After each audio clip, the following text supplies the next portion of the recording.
एक तरफ काठमांडू की सड़कें खून से लाल हैं तो दूसरी तरफ युवाओं की चीखें आसमान छू रही हैं। एक तरफ युवाओं के फैसले को लेकर सवाल उठ रहे हैं कि क्या पूर्व प्रधानमंत्री की पत्नी को मारना सही था।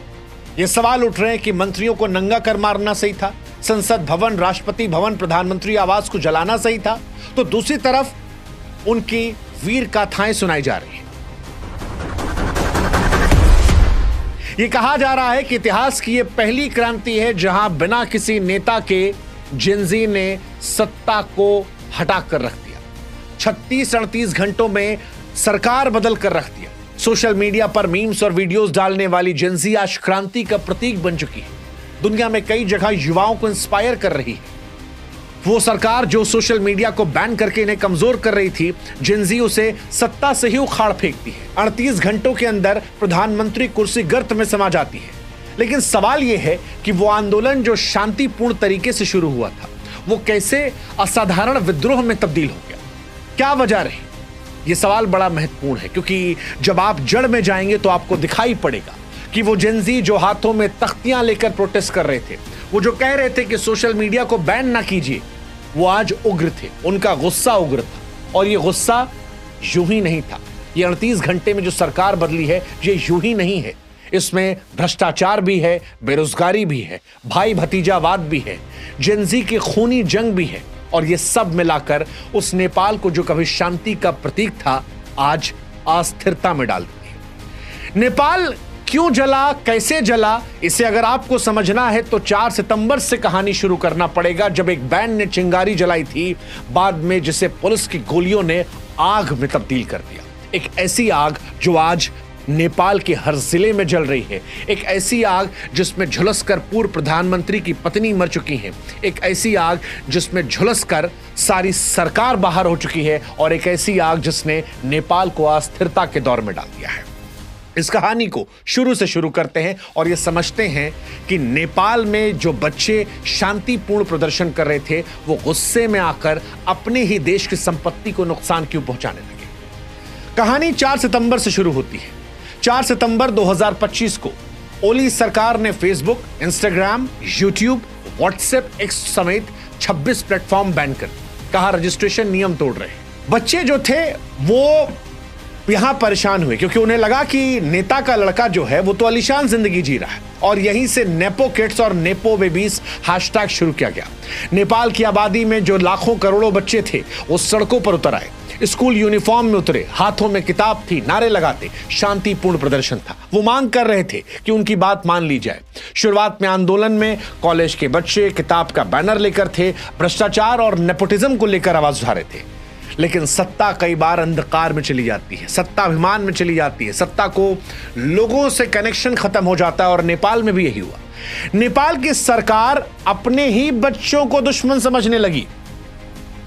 नेपाल की सरकार यह भूल गई कि ये उनके बच्चे हैं, उनके मुल्क के बच्चे हैं। और 8 सितंबर को पुलिस ने काठमांडू में इन बच्चों पर गोलियां चला दी। 20 बच्चे मारे गए, 300 से ज्यादा घायल हुए। किसी की छाती पर गोली लगी, किसी के पैर पर, किसी की आंख के नीचे। एक 22 साल का बच्चा संसद के बाहर नारा लगाते हुए पैर में गोली खा गया। एक और वीडियो आया जिसमें बच्चे कह रहे थे कि छाती पर गोली खाई, ये नेपाल का खून है। एक जूता दिखाई पड़ा जो खून से सना हुआ था, मृत छात्र का, सोशल मीडिया पर वायरल हुआ। लोगों ने हैशटैग चलाया ब्लडी शू नेपाल, और यह हैशटैग की तस्वीरें दुनिया भर में ट्रेंड की। ये वो तस्वीर थी जिसने नेपाल के लोगों के मन में गुस्सा भर दिया। ये वो तस्वीर थी जिसने दुनिया को दिखाया कि नेपाल की सरकार ने कैसे नेपाली बच्चों के साथ दमन किया। ये वो तस्वीर थी जिसके बाद इन बच्चों ने शांतिपूर्ण प्रदर्शन को छोड़ दिया। और फिर जो कुछ हुआ वो दुर्भाग्यपूर्ण था। राजीव गांधी साहब ने एक बार इंदिरा गांधी जी की मौत के बाद कहा था कि जब बड़ा पेड़ गिरता है तो धरती हिलती रहती है। 20 बच्चों की मौत हुई थी। ये बच्चे अपना आपा खो बैठे और फिर फायरिंग का आदेश देने वाले डीजीपी को प्रदर्शनकारियों ने मार दिया। वो मीडिया चैनल जो बच्चों के हित की बात नहीं दिखा रहे थे, जो सरकार के भोंपू बने बैठे थे, उन चैनलों पर हमला कर दिया गया। टीवी स्टेशन को आग लगा दिया गया, मंत्रियों को निशाना बना दिया गया। नेपाल के वित्त मंत्री विष्णु पौडेल को गली में पीटा गया, दौड़ा दौड़ा कर। कच्छा पहन के उनका वीडियो वायरल हो रहा है। नेपाल के ऊर्जा मंत्री दीपक खड़का के घर से लाखों रुपए हवा में उड़ा दिए गए। पूर्व पीएम शेर बहादुर देवबा और उनकी पत्नी पर हमला हुआ, पत्नी झुलसकर मर गई। शांतिपूर्ण प्रदर्शन जो था वो खूनी क्रांति में तब्दील हो गया। हालांकि यह सब रुक सकता था अगर नेपाल के प्रधानमंत्री अपनी कुर्सी से मुंह छोड़ देते, क्योंकि सबको पता था कि जब बच्चों पर गोलियां चली तब प्रदर्शन उग्र हो गया था। नेपाल के प्रधानमंत्री चाहते तो आज ये घटनाएं रुक सकती थी, क्योंकि नेपाल जब जल रहा था तब भी ओली कुर्सी का मुंह पकड़े बैठे थे, कुर्सी नहीं छोड़ रहे थे। 20 मौत के बाद भी जिद थी। इस्तीफे से पहले सेना से सुरक्षा मांगी, हालांकि फिर सेना ने कहा कि पहले कुर्सी छोड़ो। ओली के घर पर हमला हुआ तो वो तो हेलीकॉप्टर से भाग गए, शायद दुबई भाग गए। उनका सियासी सफर 14 साल की उम्र से शुरू हुआ था। कभी राजशाही के खिलाफ आंदोलन, कम्युनिस्ट पार्टी, जेल जाना, 10 साल में 4 बार प्रधानमंत्री, हालांकि कार्यकाल कभी पूरा नहीं कर पाए। चीन के करीबी आधा दर्जन मंत्री का भी इस्तीफा हुआ। लेकिन इन सब के बीच में नेपाल जलता रहा। और नेपाल जला क्यों? क्योंकि वो गोली मारी गई थी। वो बच्चे जो हाथों में किताब तख्ती लेकर थे, उन्हें गोली मारी गई थी। बच्चे कहते रहे कि गोली पैर में लग सकती थी। अगर मारना ही था, दूसरे तरीके अपनाए जा सकते थे, पानी की बौछार का इस्तेमाल था, लेकिन बच्चों को मारने कदम नेपाल ने उठाया। फिर बच्चों ने नेपाल को तबाह कर दिया। 13 एकड़ का राष्ट्रपति भवन कब्जे में लिया गया, सुरक्षा बलों से हथियार छीन लिए गए, घर फूंक दिया गया।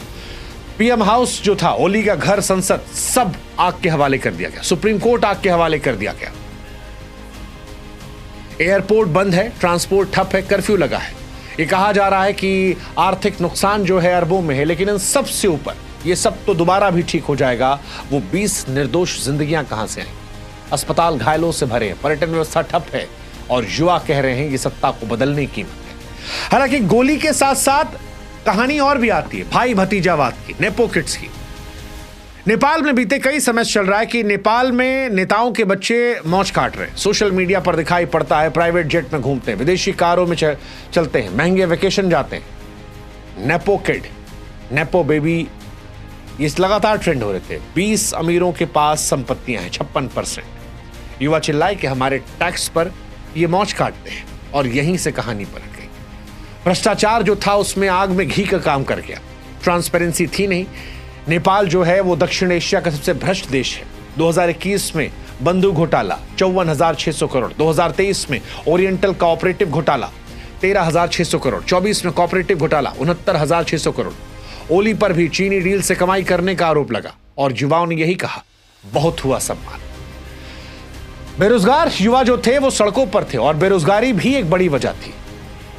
लगातार यहां से पलायन जो है एक बहुत बड़ी समस्या है, और उस पलायन के बीच में जब आपने सोशल मीडिया बैन किया तो प्रदर्शन सड़कों पर उतरा, और उसके बाद जब आपने गोलियां चला दी तब वो दमन की पराकाष्ठा को पार कर गया।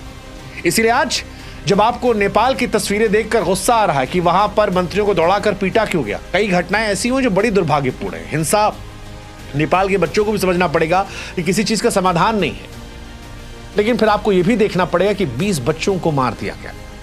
20 बच्चों को, मासूम बच्चे, 18 से 28 साल के बच्चे, वो बच्चे जो नेपाल का भविष्य थे। और इसीलिए क्रांति अचानक नहीं फूटी।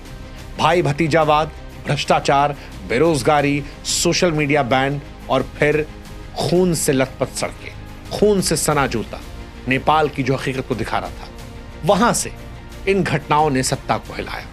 हालांकि कीमत अभी भी भारी है। 20 जिंदगियों का नुकसान है, अरबों का नुकसान है। नेपाल का अनिश्चित भविष्य है। सेना कंट्रोल में ले चुकी है, लेकिन हिंसा थमी नहीं है।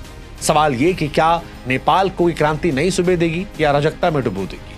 दुनिया देख रही है, जेन-ज़ी कह रहे हैं हमारा समय आया, लेकिन सवाल यही है कि अभी नेपाल कितना और सहेगा, कितनी और जिंदगियां चुकानी पड़ेगी। ये सवाल बड़ा महत्वपूर्ण है, और इसीलिए आज हम पूछ रहे हैं कि इस दुर्दशा के लिए जिम्मेदार कौन?